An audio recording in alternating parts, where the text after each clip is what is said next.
นอบน้อมแด่พระผู้มีพระภาคเจ้าพระองค์นั้นซึ่งเป็นผู้ไกลจากกิเลสตรัสรู้ชอบได้โดยพระองค์เอง สวัสดีครับท่านผู้ฟังที่เคารพครับท่านผู้ฟังกำลังรับฟังรายการศึกษาธรรมนำสุขมีเสนอแก่ท่านฟังทุกวันเสาร์ตั้งแต่เวลา 15 นาฬิกาถึง 16 นาฬิกาดำเนินรายการโดยกับผมบรรณเอกธนัทเดชะมีอาจารย์สุรภาเดชะเป็นผู้ร่วมรายการวันนี้เราได้นำมัทธิปิฎกฉบับอรรถกถาเล่มที่ 33 มาศึกษากันในพระสูตรที่ชื่อว่าสังโยชน์ที่เป็นในภายนอกและสังโยชน์ที่เป็นไปในภายใน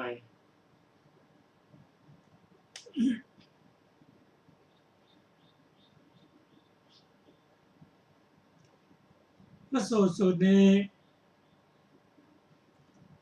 ตั้งชื่อโดยพระสารีบุตรเองพระสารีบุตรนั้น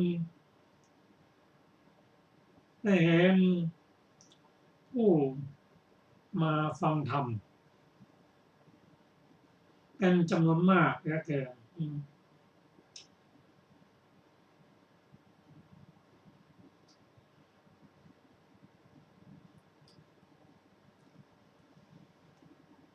ท่านพระสารีบุตรนั้นได้รับคำจากพระพุทธเจ้าว่าสารีบุตร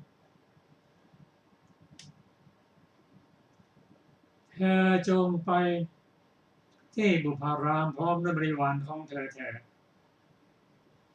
ก็มีพุทธประสงค์จะให้ท่านพระสารีบุตรไปแสดงธรรม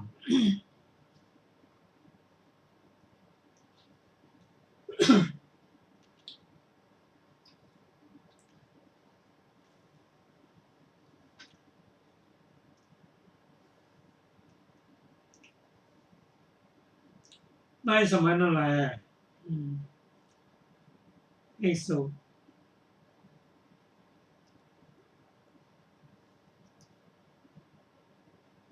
ท่านพระสารีบุตรหลังจากได้รับ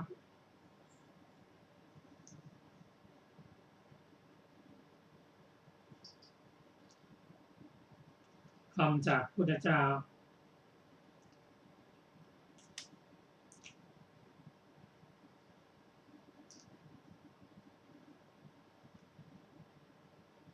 ได้ไปแสดงธรรมอันนี้เป็นชื่อของ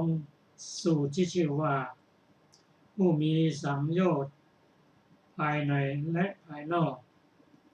คำว่าสังโยชน์นั้นคือกิเลสเครื่องร้อยรัดมีอยู่10ด้วยกันแบ่งเป็นโอรัมภคิยะ5เป็นสังโยชน์เบื้องต่ำ5อุทธัมภคิยะสังโยชน์เบื้องต่ำสูงเบื้องต่ำ5นั้นประกอบไปด้วยสักกายทิฏฐิศีลพรตวิจิกิจฉา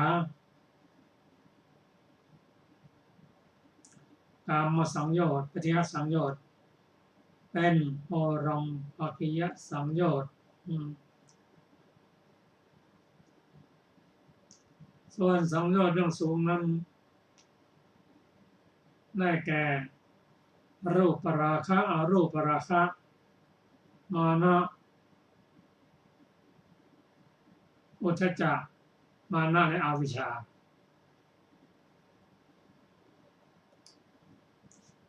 วันที่พระสูตรตัวนี้เราจะนำมาศึกษาร่วมกันเพราะเป็นพระสูตรที่สุขุมลุ่มลึกถ้าท่านประสงค์จะศึกษารายละเอียดก็นำพระไตรปิฎกฉบับมมรเล่มที่ 33 หน้า364มาศึกษากันก็จะได้รายละเอียดและความรู้มากมาย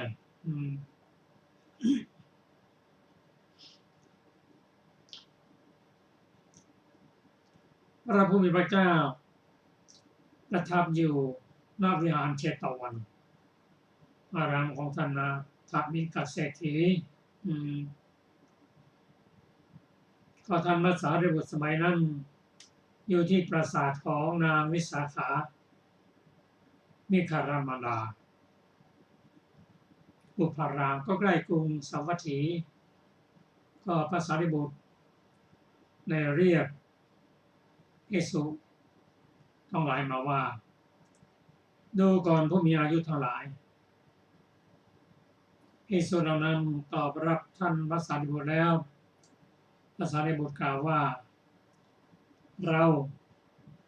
จักแสดงบุคคลที่มีสังโยชน์ในภายในและบุคคลที่มีสังโยชน์ในภายนอกเธอทั้งหลายจงฟังจงใส่ใจให้ดีก็ต่อไปนี้ก็เป็นคำเทศนาของพระสารีบุตรว่าอะไรคือสังโยชน์ภายในและภายนอกก็ขอเชิญมาศึกษาร่วมกันภิกษุเหล่านั้นรับคำท่านพระสารีบุตรแล้วท่านพระสารีบุตรได้กล่าวว่าดูก่อนผู้มีอายุทั้งหลายก็บุคคลที่มีสังโยชน์ในภายในเป็นไฉนภิกษุในธรรมนัยนี้เป็นผู้มีศีลสำรวมแล้วในปฏิโมกข์สังวรถึงพร้อมด้วยอาจาระและโคจระมีปกติเห็นภัยในโทษเพียงเล็กน้อยอันสมทานศึกษาอยู่ในสิกขาบททั้งหลายเมื่อกายแตกตายไปภิกษุนั้นเข้าถึงหมู่เทพใดหมู่หนึ่งครั้นจุติจากอัตภาพนั้นแล้วเป็นอนาคามีกลับมาสู่ความเป็นผู้เช่นนี้เรียกว่าผู้มีสังโยชน์ในภายในภิกษุที่มีสังโยชน์ภายในนั้นจึงเป็นภิกษุผู้สำรวมในปาฏิโมกข์สังวรจึงพร้อมด้วยจาระโคจระมีปกติเห็นภัยในโทษเพียงเล็กน้อยสมทานศึกษาอยู่ในสิกขาบททั้งหลายเมื่อแตกกายตายไปภิกษุนั้นเข้าถึงหมู่เทพใดหมู่หนึ่งคำว่าหมู่เทพใดหมู่เทพหนึ่งนั้นก็คือในสวรรค์ชั้นสูงในสวรรค์ทั้ง6ชั้นนั่นนะในชั้นสูงครั้นจุติจากอัตภาพนั้นแล้วตายจากหมู่เทพก็เป็นอนาคามีกลับมาสู่ความเป็นผู้เช่นนี้คำว่ากลับมาสู่ความเป็นผู้เช่นนี้ก็คืออยู่ในสวรรค์นั่นเองตายจากเทพแล้วก็ตัวจุติจากเทพแล้วก็มาปฏิสนธิในที่เดิมนั่นแหละนะผู้เป็นเช่นนี้แต่นั้นอีกที่หนึ่งว่ากลับมาสู่โลกมนุษย์นี้เอง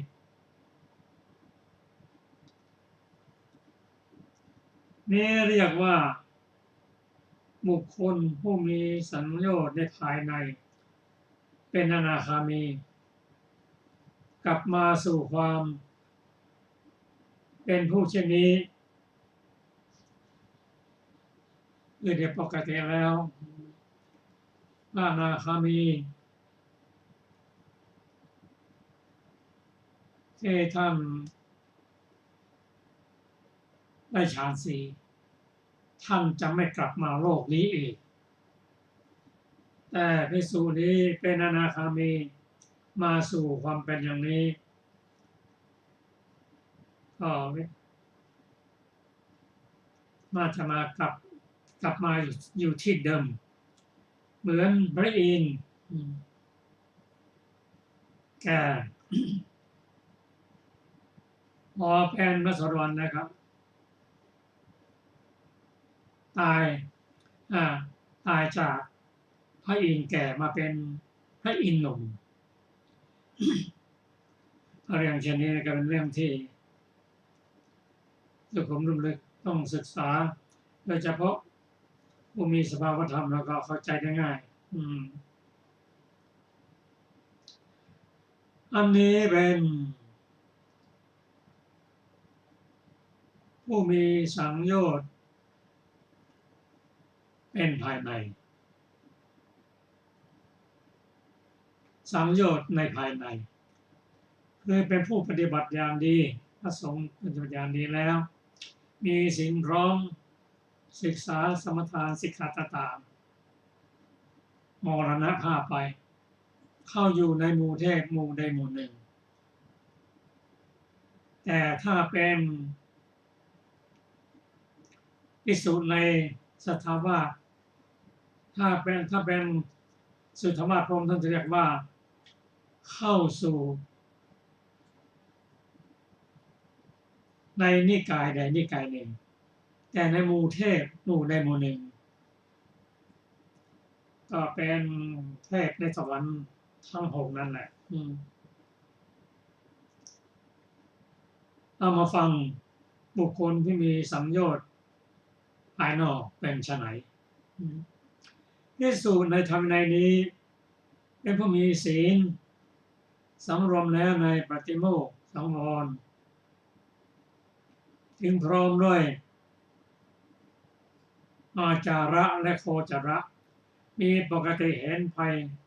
ในโทษเพียงเล็กน้อยสมทานสิกขาอยู่ในสิกขาทั้งหลาย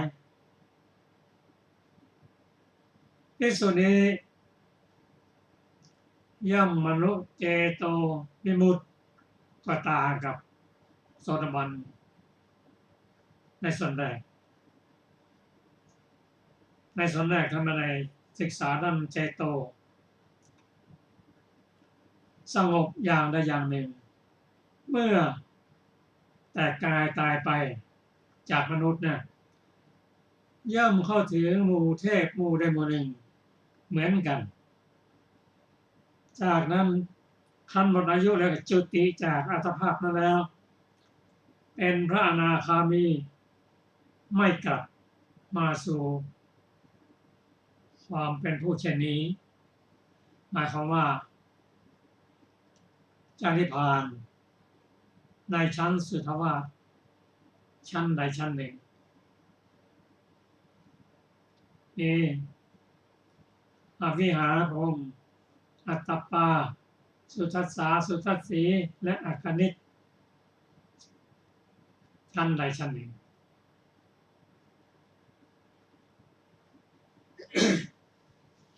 อันนี้ข้อความที่ท่านพระสัมมาสัมพุทธท่านแสดงให้เห็นว่าผู้ภิกษุผู้มีศีลยาจาระโคจระเห็นโทษเพียงเล็กน้อยศึกษาสิกขาบทอยู่แต่ถ้ายังไม่ได้ศึกษาเรื่องเจโตวิมุตติแล้วก็ไปเกิดในสวรรค์ชั้นใดชั้นหนึ่งหมดอายุจากสวรรค์แล้วก็เป็นพระอนาคามี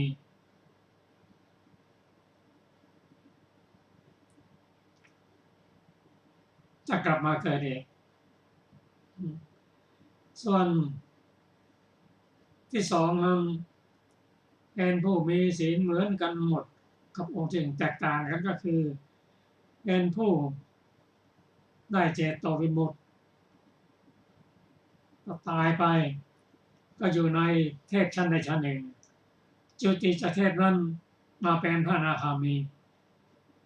ไม่กลับมาโลกนี้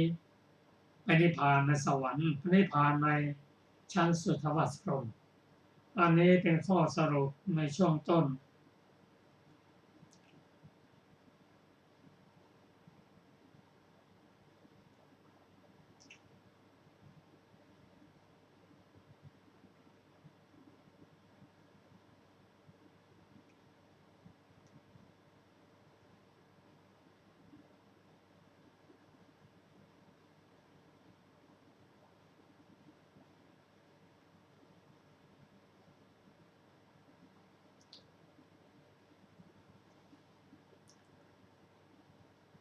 มาเรื่องที่ผู้มีสังโยชน์ในภายนอกนี้ท่านพระสัตบุตรได้แสดงไว้ในส่วนกราของพระสูตรว่าผู้ที่ มีสังโยชน์ในภายในนั้นหมายถึงภิกษุ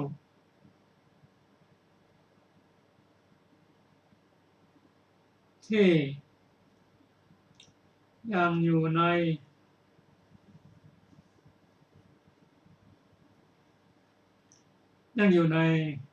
เขตของกามอยู่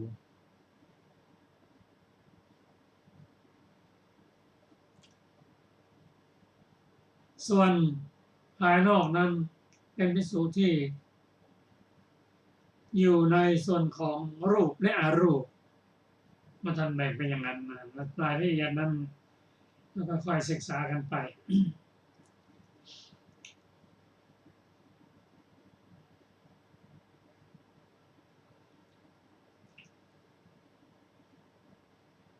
ก็ในภิกษุที่ในระหว่างที่พระสารีบุตรแสดงธรรมอยู่นั้นก็มีเทวดาที่มีจิตเสมอกันคำว่ามีจิตเสมอกันนั้นเราศึกษามานั้นก็คือมีศีลทิฏฐิเสมอกันมากองค์ไปเฝ้าพระพุทธเจ้าถวายบังคมแล้วยืนอยู่หน้าที่ควรส่วนข้างหนึ่งได้กราบทูลพระพุทธเจ้าว่าถ้าแต่พระองค์ผู้เจริญท่านพระสารีบุตรกำลังเทศนาถึงบุคคลที่มีสังโยชน์ในภายในและบุคคลที่มีสังโยชน์ในภายนอกแก่ภิกษุทั้งหลายที่ปราสาทของนางสาขามิคารมันดาในบุพารามข้าแต่พระองค์ผู้เจริญบริษัทกำลังร่าแรงขอประทานวโรกาสขอพระพุทธเจ้าทรงพระกรุณาเสด็จไปหาท่านพระสารีบุตรถึงที่ประทับเถิดท่านที่อยู่เถิดพระพุทธเจ้าทรงรับคำรัตนาของภิกษุ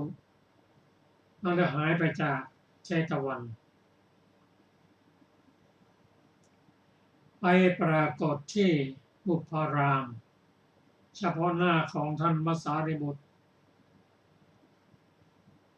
เหมือนบุรุษผู้มีกำลังเหยียดแขนที่คูหรือเหยียดแขนออกหรือคูแขนเข้าประทับนั่งอัสนะที่ปูไปแล้วมาท่านพระสารีบุตรก็ถวายบังคมพระพุทธเจ้าแล้วนั่งณที่ควรส่วนข้างหนึ่งพระผู้มีพระเจ้าได้ตรัสกับท่านพระสารีบุตรว่าดูก่อนสารีบุตรเทวดาที่มีจิตเสมอกันมากองค์เข้าไปหาเราถึงที่อยู่ไหว้เราแล้วยืนอยู่หน้าที่ควรสักครั้งหนึ่ง กราบทูลว่าข้าแต่พระองค์ผู้เจริญท่านพระสารีบุตรกำลังแสดงธรรมขอพระองค์จงเสด็จไปเถิด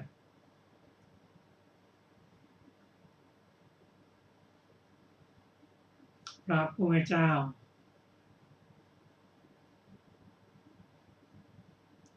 ได้ตรัสกับท่านสารีบุตรว่าดูก่อนสารีบุตรก็เทวดาเหล่านั้นยืนอยู่ในโอกาสแม้เท่าปลายเหล็กแหลมจดลงจุดเดียวเท่านั้นนะ10 องค์มั่ง20 องค์มั่ง30 40 50 60ท่านย่อตัวลงให้เล็กที่สุดแม้แต่จุดเดียวก็นั่ง20แต่ไม่เบียดกันนะเพราะท่านย่อตัวให้เล็กนี่หมายความว่าอย่างไรหมายความว่าในการแสดงธรรมครั้งนี้ภิกษุบริวารของพระสารีบุตรอนาถามินิกะเศรษฐีแม่เจ้าประเสนที่ประสบไปกันหมดเหลือแต่คนเศร้าที่อยู่เท่านั้นเองแม่พระอานนท์ก็ไปนอกจากนั้นยังมีเทวดาจากต่างๆทั้ง6 ชั้นรูปประพรหมไปกันหมดซึ่งเรื่องนี้ท่านพระสารีบุตรอาจจะไม่ทราบพระพุทธเจ้าจึงได้เสด็จไปบอกว่าคนที่มาฟังธรรมนี้มีมากเหลือเกินในตอนแรกท่านสารีบุตรที่เห็นด้วยตานั้นนะก็มากแล้วนะตั้งใจจะแสดงธรรมเรื่องอื่นต้องเปลี่ยนมาแสดงธรรมเรื่องที่ยิ่งใหญ่คือแสดงธรรมเรื่องบุรุษมีสังโยชน์ภายในและภายนอกพระองค์จึงตรัสบอกกับสารีบุตรว่าท่านสารีบุตรว่า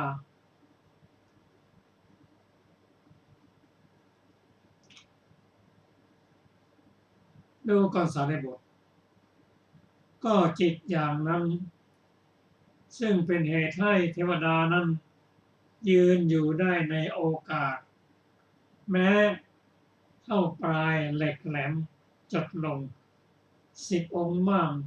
20 30 50 องค์มั่งจะไม่เบียดเบียนกันเทวดาเหล่านั้นได้รับการอบรมแล้วในขณะนี้เองเพราะเหตุนั่นแหละสารีบุตรเธอจงศึกษาอย่างนี้ว่าจะเป็นผู้มีอินทรีย์สงบมีใจสงบระงับก็พระพุทธเจ้าได้เสด็จไปเตือนท่านพระสารีบุตรว่าผู้ที่มาฟังธรรมนั้นเป็นผู้ที่ผ่านการอบรมมาแล้วในศาสนานี้มีจำนวนมากเหลือเกินเพราะฉะนั้นขอให้ท่านสารีบุตรนั้นจงเป็นผู้มีอินทรีย์สงบเรียกว่าไม่ใช่เพราะภิกษุอย่างเดียวเท่านั้นไม่ใช่คฤหัสถ์อย่างเดียวเท่านั้นที่มาฟังธรรมมีเทพชั้นสูงมาฟังด้วย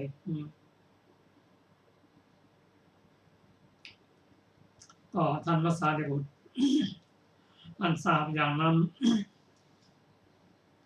ท่านจึงเปลี่ยนใหม่เปลี่ยนอธิษฐานจิตว่าขอให้ผู้มาฟังธรรมเทศนานี้ทั้งหมดจงได้ยินเสียงของท่านจงได้เห็นตัวของท่านเพราะฉะนั้นเทวดาทั้งหมดไม่ต้องสงสัยท่านเป็นยังไงรูปร่างยังไงได้เห็นทั้งรูปได้ยินทั้งเสียงเพราะพระสารีบุตรท่านอธิษฐานถ้าเป็นพระพุทธเจ้าแล้วท่านไม่ต้องอธิษฐานหรอกเป็นไปโดยอัตโนมัติการแสดงธรรมมีรายละเอียดมากดังที่เรียนให้ทราบ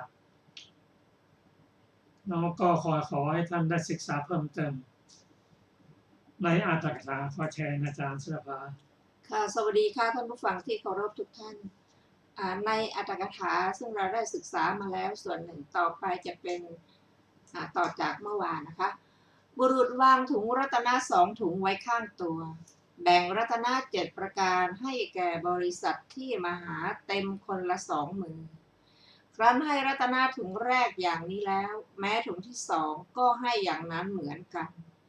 แม้ฉันใดพระสารีบุตรเถระก็ฉันนั้นเหมือนกันตั้งบท2 บทเหล่านี้ว่าอัจฉตังสังโยชนะจะอาวุโสปุคลังเทเสสามิพหิทาสังโยชนันจะดูก่อนผู้มีอายุทั้งหลายข้าพเจ้าจักแสดงบุคคลผู้มีสังโยชน์ภายในและบุคคลผู้มีสังโยชน์ภายนอกดังนี้เป็นหัวข้อไว้ก่อนบัดนี้เพื่อจะแสดงรายละเอียดแก่บริษัท8 เหล่าจึงเริ่มกถาอย่างพิสดารนี้ว่ากัตโมอาวุโสดูก่อนผู้มีอายุทั้งหลายก็บุคคลผู้มีสังโยชน์ภายในเป็นอย่างไรดังนี้บรรดาบทเหล่านั้นบทว่าอิทะแปลว่าในศาสนานี้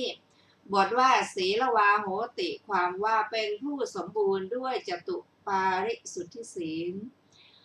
พระสุธรรมเถระผู้อยู่ ทีปวิหารกล่าวว่าพระเถระยกจตุปาริสุทธิศีลขึ้นแสดงด้วยคำเพียงเท่านี้แล้วแสดงเชษฐกศีลในบาลีประเทศนั้นอย่างพิสดารด้วยบทนี้ว่าปาติโมกขสังวรสังหุโตสำรวมโดยปาติโมกขสังวรด้วยประการชนี้ฝ่ายพระจุลนาคเถระผู้ทรงพระไตรปิฎกอันเตวาสิกของพระสุธรรมเถระกล่าวว่าพระสารีบุตรเถระกล่าวถึงปาติโมกขสังวรแม้ด้วยบททั้งสองเพราะปาติโมกขสังวรนั่นแหละเป็นศีลส่วน3 อย่างนอกนี้ย่อมมีฐานะที่เรียกได้ว่าศีลดังนี้เมื่อไม่คล้อยตามท่านยังกล่าวยิ่งขึ้นไปว่าเพียงรักษาทวาร6เท่านั้นก็ชื่อว่าอินทรีย์สังวรเพียงให้ปัจจัยเกิดขึ้นโดยธรรมโดยสม่ำเสมอก็ชื่อว่าอาชีวปาริสุทธิศีลเพียงพิจารณาปัจจัยที่ได้มาว่านี้มีประโยชน์ดังนี้แล้วบริโภคก็ชื่อว่าปัจจยสันนิสิตศีลแต่ปาติโมกขสังวรเป็นศีลโดยตรงภิกษุผู้มีปาติโมกขสังวรแตกไม่ควรจะกล่าวว่าจักรักษาข้อที่เหลือไว้ได้เหมือนคนศีรษะขาดก็ไม่ควรกล่าวว่าจักรักษามือเท้าไว้ได้ฉะนั้นส่วนภิกษุผู้มีปาติโมกขสังวรไม่ด่างพร้อยย่อมสามารถรักษาข้อที่เหลือให้เป็นปกติได้อีกเหมือนคนศีรษะยังไม่ขาดย่อมรักษาชีวิตไว้ได้ฉะนั้นพระสารีบุตรเถระจึงแสดงปาติโมกขสังวรด้วยบทว่าศีละวาเมื่อจะให้ปาติโมกขสังวรนั้นพิสดารจึงกล่าวว่าปาติโมกขสังวรสังวุโตเป็นต้นบรรดาบทเหล่านั้นบทว่าปาติโมกขสังวรสังวุโตความว่าผู้ประกอบด้วยความสำรวมในพระปาติโมกข์บทว่าอาจาระโคจระสัมปันโนความว่าถึงพร้อมด้วยอาจาระและโคจระบทว่าอนุมัตเตสุแปลว่าประมาณน้อยบทว่าวัชเชสุได้แก่ในอกุศลธรรมทั้งหลายบทว่าพยทัพสาวีแปลว่าเห็นเป็นภัยบทว่าสมาทายะแปลว่าถือเอาโดยชอบบทว่าสิกขติสิกขาปะเทสุความว่า สมาทานศึกษาสิกขาบทนั้นๆอีกอย่างหนึ่งบทว่าสมาทายะสิกขติสิกขาปเทสุความว่าบรรดาสิกขาบททั้งหลายคือบรรดาส่วนแห่งสิกขาบททั้งหลายสิกขาบทข้อใดข้อหนึ่งซึ่งเป็นไปทางกายก็ตามทางวาจาก็ตามที่ควรศึกษาถือเอาสิกขาบทนั้นๆทั้งหมดโดยชอบศึกษาในเรื่องนี้มีความย่อดังนี้ก็บททั้งหลายมีปาติโมกข์สังวรเป็นต้นเหล่านี้ทั้งหมดกล่าวไว้อย่างพิสดารแล้วในคัมภีร์วิสุทธิมรรคและจตุปาริสุทธิศีลก็แสดงแยกแยะไว้แล้วโดยอาการทั้งปวงบทว่าอัญญตรังเทวนิกายยังความว่าหมู่เทพจำพวกใดจำพวกหนึ่งในบรรดาหมู่เทพชั้นกามาพจรหกบทว่าอาคามีโหติความว่าเป็นผู้มาเกิดในเบื้องต่ำบทว่าอาคันตาอิทธัตตังความว่าเป็นผู้มาสู่ความเป็นอย่างนี้คือความเป็นขันธ์ของมนุษย์นี่แหละพระเถระแสดงว่าเป็นผู้เกิดในภพนั้นหรือเกิดในภพสูงขึ้นไปก็หาไม่ได้ย่อมเป็นผู้มาเกิดในภพเบื้องต่ำอีกนั่นเองด้วยองค์นี้ท่านกล่าวถึงมรรคเบื้องต่ำทั้งสองและผลของภิกษุที่เจริญธาตุกรรมฐานผู้เป็นสุขวิปัสสกะบทว่าอัญญตรังสันคางเจโตวิมุตติงความว่าจตุถฌานสมาบัติอย่างใดอย่างหนึ่งในสมาบัติ8ด้วยว่าจตุถฌานสมาบัตินั้นเรียกว่าสงบเพราะกิเลสที่เป็นข้าศึกสงบและเรียกว่าเจโตวิมุตติเพราะใจพ้นจากกิเลสเหล่านั้นนั่นแหละบทว่าอัญญตรังเทวนิกายยังได้แก่เทพนิกายพวกใดจำพวกใดจำพวกหนึ่งในเทพนิกายชั้นสุทธาวาส5บทว่าอนาคันตาอิทธัตตังความว่าไม่มาสู่ความเป็นปัญจขันธ์นี้อีกพระเถระแสดงว่าไม่เกิดขึ้นภพเบื้องต่ำจะเกิดในภพสูงขึ้นไปเท่านั้นหรือปรินิพพานในภพนั้นเองด้วยองค์นี้ท่านกล่าวถึงมรรค3และผล3ของภิกษุผู้ประกอบการบำเพ็ญสมาธิบทว่ากามานางเยนิพพิทายะได้แก่เพื่อต้องการนายคือเบื่อกามทั้งสองบทว่าวิราคายะได้แก่เพื่อต้องการคลายกำหนัดบทว่านิโรธายะได้แก่เพื่อต้องการทำให้เป็นไปไม่ได้บทว่าปฏิปันโนโหติได้แก่เป็นผู้บำเพ็ญข้อปฏิบัติด้วยคำเพียงเท่านี้ย่อมเป็นอันพระเถระกล่าวอนาคามิมัควิปัสสนาเพื่อต้องการให้ความกำหนัดที่เป็นไปในกามคุณ5ของพระโสดาบันและของพระสกทาคามีสิ้นไปบทว่าภวานางเยวะได้แก่ซึ่งภพ3ด้วยบทนี้ย่อมเป็นอันพระเถระกล่าวอรหัตมรรควิปัสสนาเพื่อต้องการให้ความกำหนัดในภพของพระอนาคามีสิ้นไปด้วยบทว่าโสตานะขยายะปฏิปันโนโหติเธอเป็นผู้ปฏิบัติเพื่อความสิ้นตัณหาแม้นี้เป็นอันพระเถระกล่าวอนาคามิมัควิปัสสนาเพื่อทำให้ตัณหาที่เป็นไปในกามคุณ5ของพระโสดาบันและพระสกทาคามีนั้นแลสิ้นไปด้วยบทว่าโสโลภัคขยายะเธอเป็นผู้ปฏิบัติเพื่อความสิ้นโลภะแม้นี้เป็นอันพระเถระกล่าวอรหันตมรรควิปัสสนาเพื่อต้องการให้ความโลภในภพของพระอนาคามีสิ้นไปบทว่าอัญญตรังเทวนิกายยังได้แก่เทพนิกายจำพวกใดจำพวกหนึ่งในชั้นสุทาวาสทั้งหลายนั่นแหละบทว่าอนาคันตังอนาคันตาอิทธติตังความว่า ไม่มาสู่ความเป็นปัญจขันธ์เป็นขันธปัญจกะนี้ เป็นผู้ไม่เกิดในภพเบื้องต่ำเป็นผู้เกิดในภพสูงขึ้นไปเท่านั้นหรือปรินิพพานในภพนั้นเอง พระเถระกล่าวมรรคและผลสองเบื้องต่ำของภิกษุผู้เจริญธาตุกรรมฐานผู้สุขวิปัสสกะด้วยองค์แรกกล่าวมรรคและผลสามของภิกษุผู้ประกอบการบำเพ็ญสมาธิด้วยองค์ที่สองด้วยประการชนี้ด้วยบทว่าโสกามานังเธอเป็นผู้ปฏิบัติเพื่อดับเสียซึ่งกามทั้งหลายนี้พระเถระกล่าวอนาคามิมรรควิปัสสนาเบื้องสูงเพื่อให้ความกำหนัดที่เป็นไปในกามคุณห้าของพระโสดาบันและพระสกทาคามีทั้งหลายสิ้นไปด้วยบทว่าโสภวายังเยวะเธอเป็นผู้ปฏิบัติเพื่อตัดเสียซึ่งภพทั้งหลายนั่นเชียวนี้พระเถระกล่าวอรหัตมรรควิปัสสนาเบื้องสูงเพื่อต้องการให้ความกำหนัดในภพของพระอนาคามีสิ้นไปด้วยบทว่าโสตันหักขะยายะเธอเป็นผู้ปฏิบัติ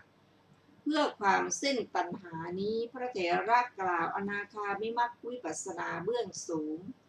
เพื่อให้ตัณหาที่เป็นไปในกามคุณห้าของพระโสดาบันและพระสกทาคามีทั้งหลายสิ้นไปด้วยบทว่าโสโลภัค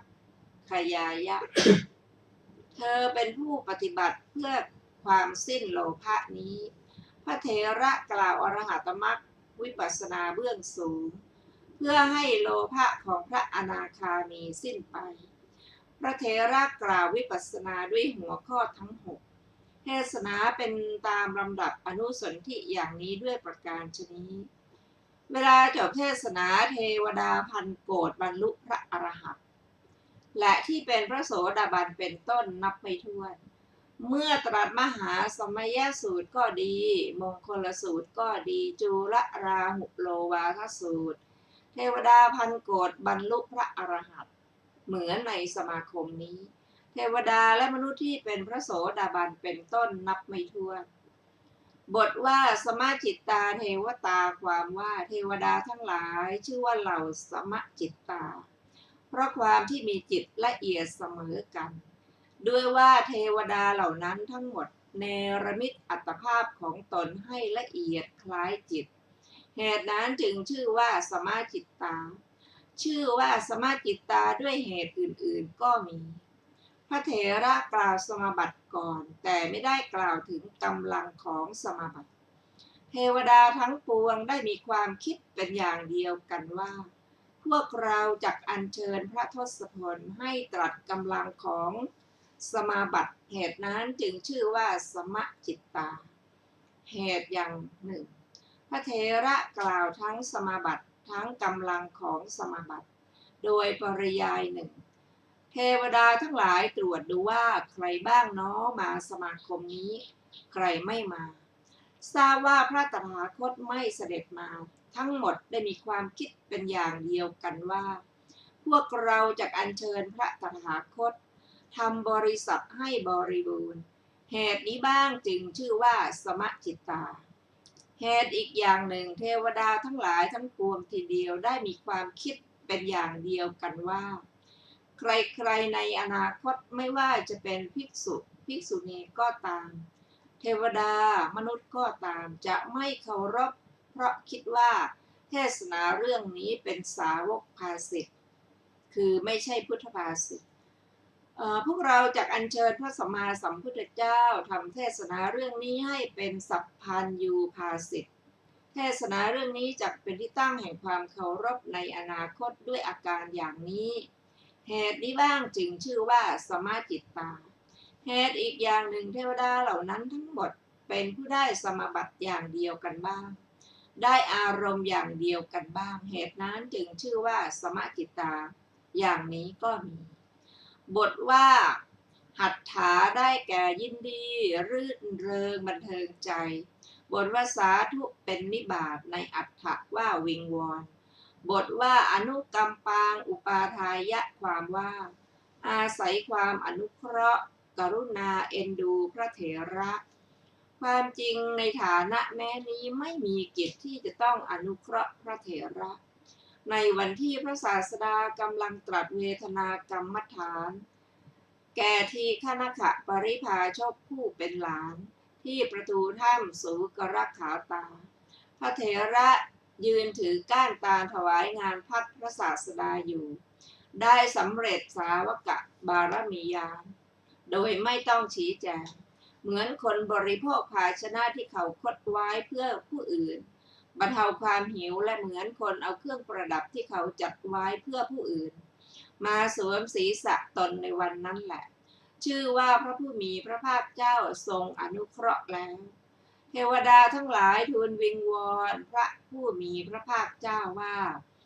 ขอพระผู้มีพระภาคเจ้าโปรดเสด็จไปอนุเคราะห์เหล่าเทวดาและมนุษย์ที่เหลือซึ่งอยู่ณที่นั้น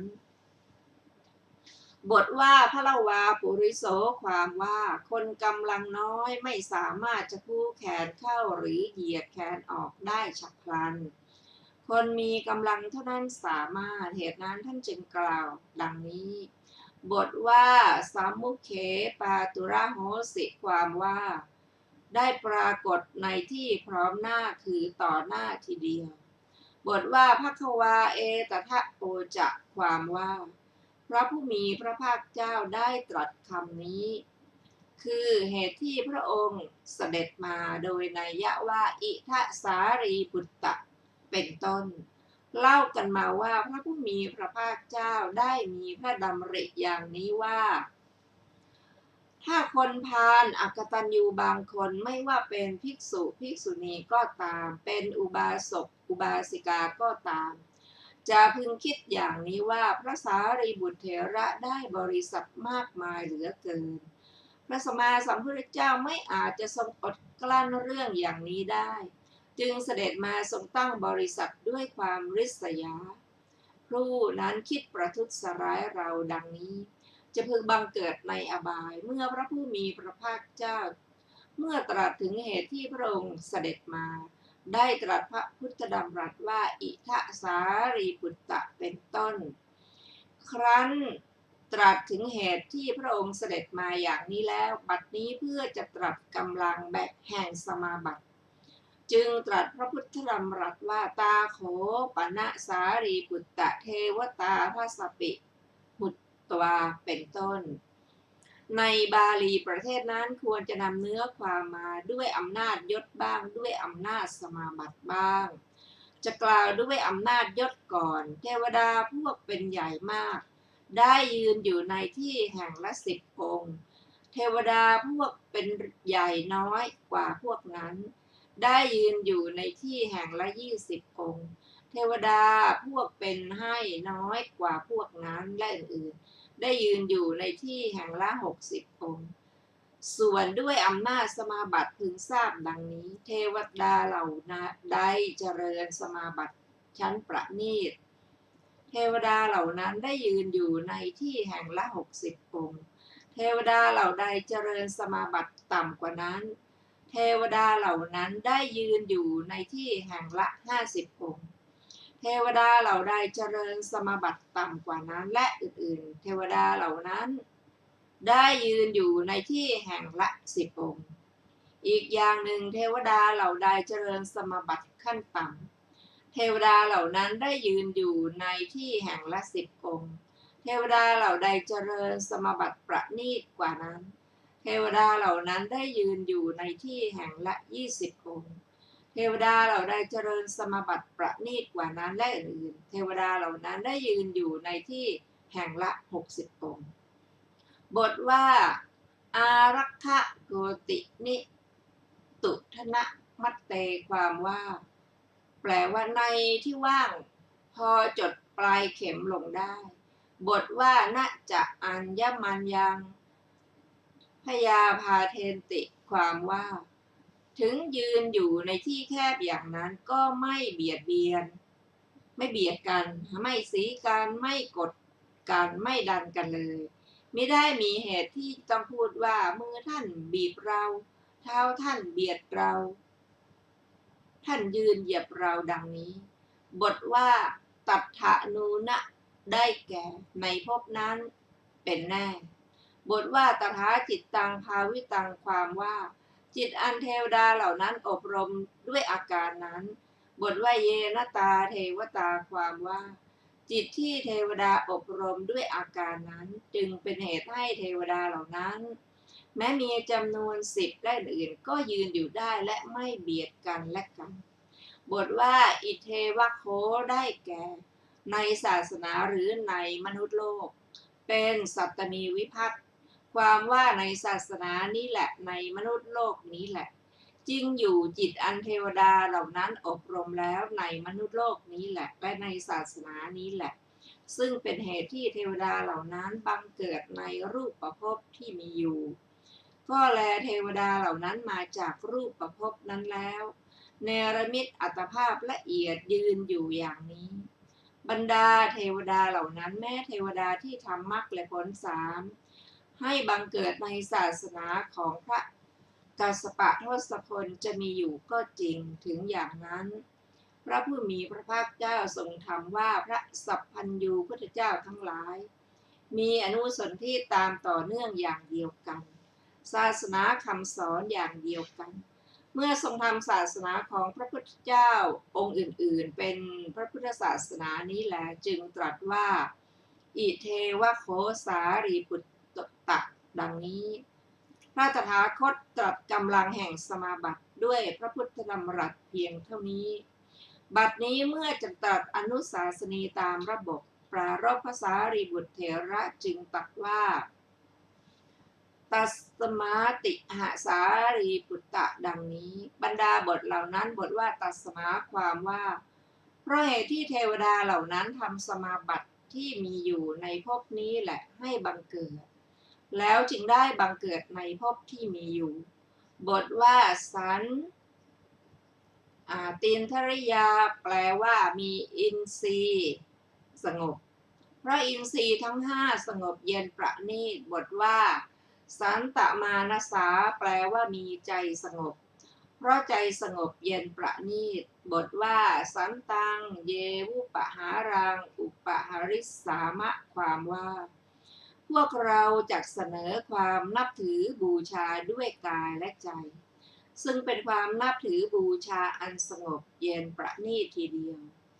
บทว่าสัพพมจารีสุได้แก่ในสหธรรมิกทั้งหลายผู้ประพฤติธรรมชั้นสูงที่เสมอกันมีเป็นผู้อันอุเทศอันเดียวกันเป็นต้นด้วยพระพุทธดำรัสนี้ว่าเอวันหิเตสารีปุตตะสิกขิตพังนี้พระผู้มีพระภาคเจ้าได้ทรงทำเทศนาให้เป็นภาษิตของพระสัพพัญยุตพระสัพพัญยูพุทธะโดยฐานเพียงเท่านี้บทว่าอนัต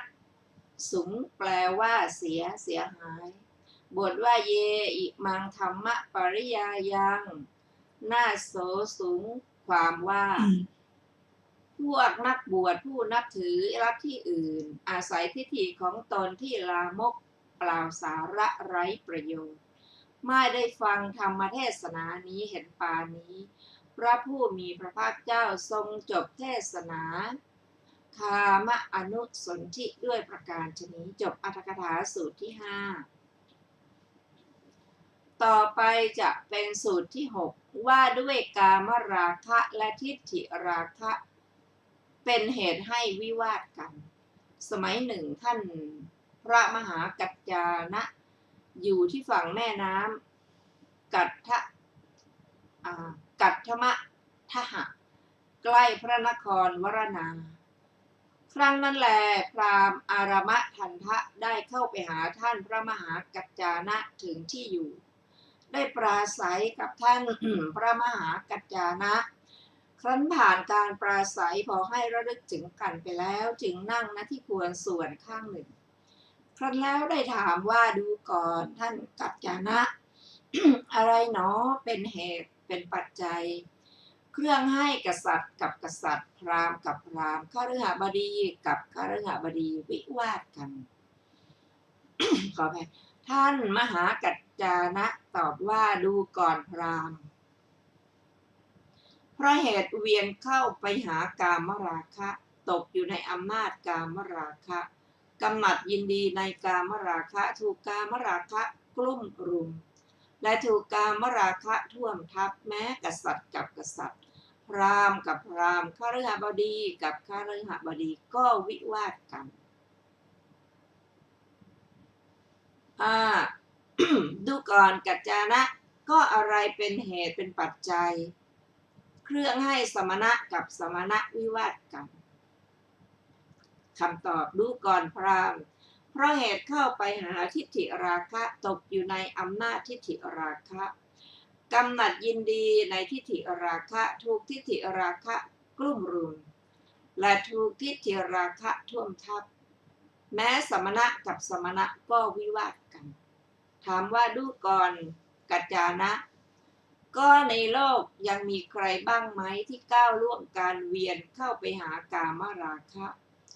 การตกอยู่ในอำนาจกามราคะการกำหนัดยินดีในกามราคะการถูกกามราคะกลุ่มรุมและการถูกกามราคะท่วมทับนี้และก้าวล่วงการเวียนเข้าไปหาทิฏฐิราคะการตกอยู่ในอำนาจทิฏฐิราคะการถูกทิฏฐิราคะกลุ่มรุมและการถูกทิฏฐิราคะท่วมทับนี้เสียได้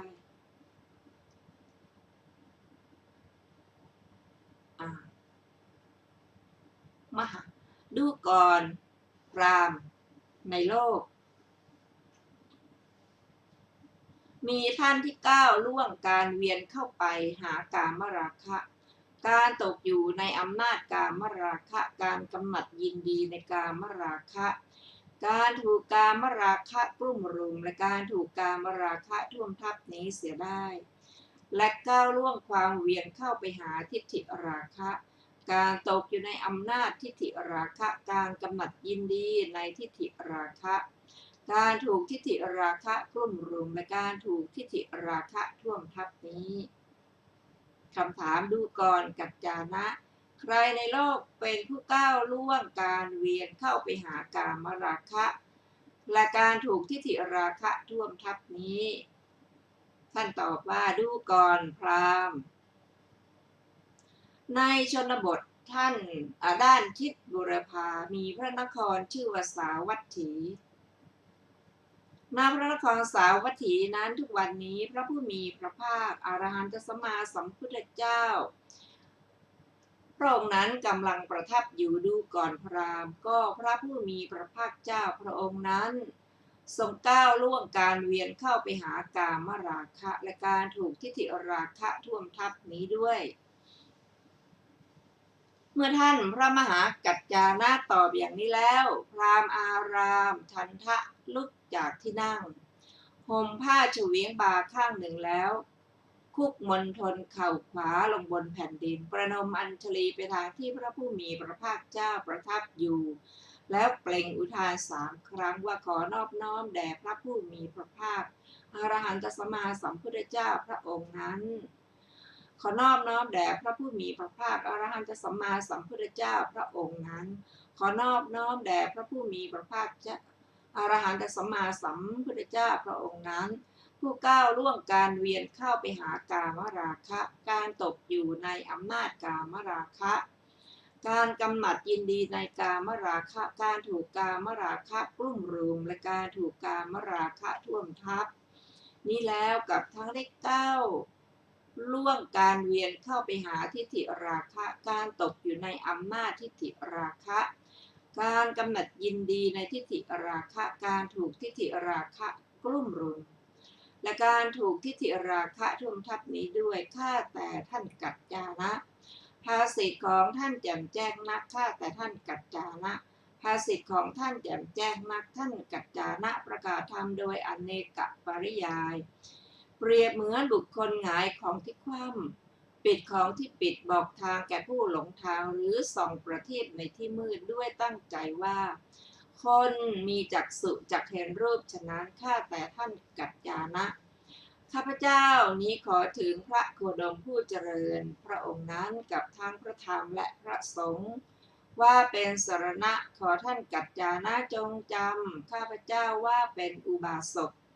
พูดถึงสรณะตลอดชีวิตจำเดิมตั้งแต่วันนี้เป็นต้นไปจบสูตรที่ 6ท่านผู้ฟังที่เคารพเข้าวันนี้รายการศึกษาธรรมนำสุขก็ได้หมดเวลาลงแล้ว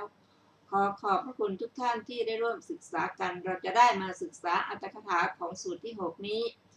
ในวันศุกร์หน้าเวลา 14 นาฬิกาเป็นต้นไปวันนี้ขอมีความสุขสวัสดีเจริญในธรรมยิ่งๆสวัสดีค่ะ